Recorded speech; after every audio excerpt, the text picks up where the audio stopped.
Tatay Jonathan, pakiramdam niya daw nabalik. Bumalik? Kung bito ka, oh. Hindi mo kasi maganda masabi na agad natin. Sabihin mo lahat. Kahit operahan ulit, babalik uli. Sayang lang.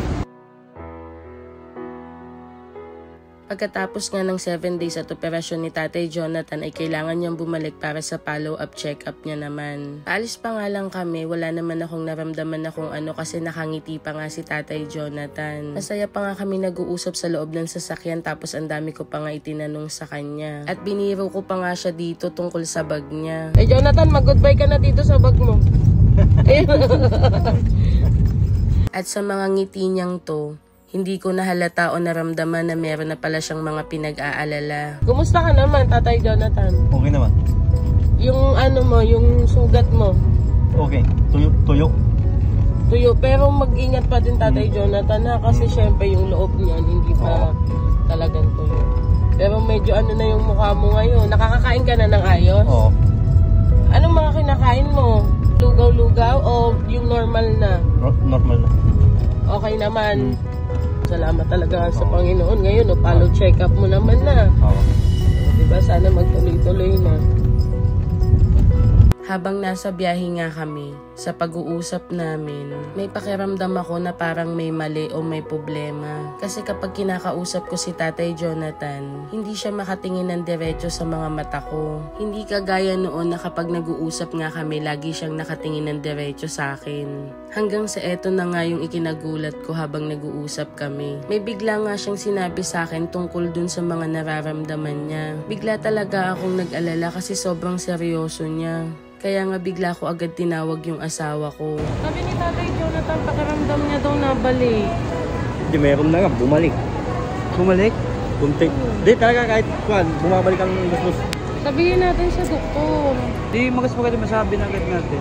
Sabihin mo lahat para makonsern Pero niya. pakiramdam mo talaga, nabalik siya. Hindi ka Hindi na naman magkano. nagbubuhat. Hindi na nagbubuhat. Nandulag sa bahay. Mamaya nga, ko, kausapin ko na lang yung doktor. Basta pakiramdam mo, nababa siya na parang naano yung na naman. Bito ka, oh. Ha? Kinakabahan naman ako sa'yo. Gaalala ka? Hindi naman. Dahil sinabi na sa akin ng kumpare ko, pare wag ka na magpo-opera dahil bumabalik daw. Dahil siya kanya 2 beses. Bumabalik talaga.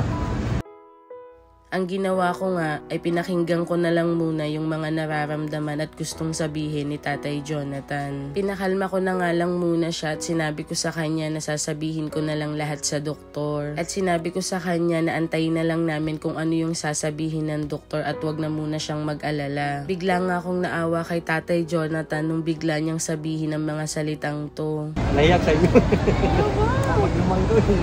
Bakit ka mahihiya sa akin kung yun ang nangyayari? Huwag kang mawawala ng pag-asa.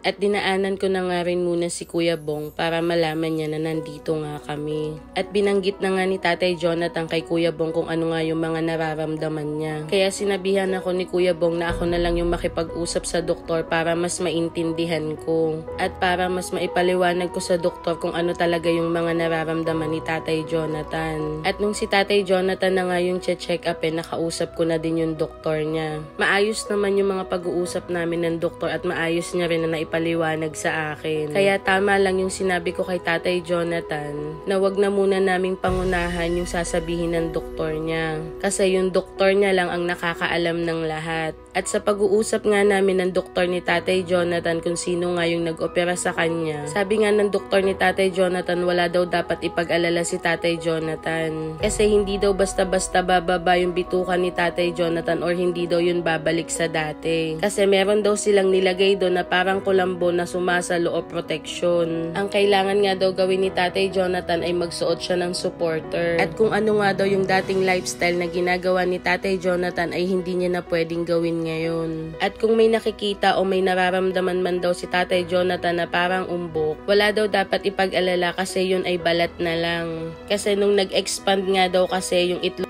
Tatay Jonathan, yun na lang yung naiwan. Kaya nawala lahat ng pag-aalala ko dahil sa mga paliwanag ng doktor. Mas naintindihan ko nga siya kaya mas maayos kong naipaliwanag kay Tatay Jonathan. At para wala nang ipangamba si Tatay Jonathan, in-advise nga ng doktor na muling sumalang sa ultrasound si Tatay Jonathan para ma-check niya ulit. Kaya dun po sa doktor ng Tondo Medical Center na nag-opera kay Tatay Jonathan, maraming salamat po at salamat po sa malawak na pangunawa niyo po. Muli po maraming salamat po sa mga doctors and nurses and staff sa Tondo Medical Center. Saludo po kami sa inyong lahat and God bless you all po.